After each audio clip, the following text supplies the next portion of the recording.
In other news, President Pranab Mukherjee will be on a state visit to China for 4 days starting today. Besides meeting the top Chinese leadership in capital Beijing, the president will also visit the industrial town of Guangzhou. We bring you more details in this report.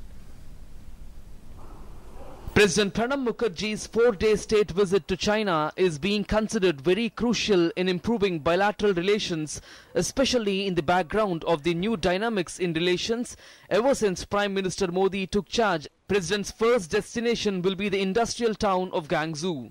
Rashtrapati ji will be visiting China on a state visit from May 24 to 27. Rashtrapati ji's visit is the most significant bilateral visit in last 1 year. The visit will begin on May 24 in Guangzhou, capital city of Guangdong, which is the only Chinese province with an economy of over $1 trillion. Situated on the banks of the Grand Pearl River, Guangzhou's historical name is Canton. The city has traditional trade and cultural links with India. President will address business community here and inform them about the immense investment opportunities in India. The city has a sizable Indian community among traders.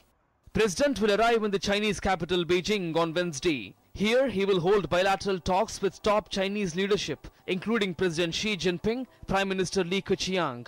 Another important engagement of the president in Beijing will be the address at the Peking University at the convention of vice chancellors of both the countries. It will also be attended by academicians and students in large numbers.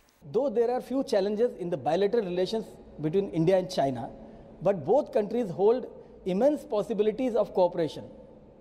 Both are the fastest growing economies of the world. When the leaders of the two oldest civilizations of the world meet in Beijing, the outcome will be viewed keenly, not only in India and China, but in entire world.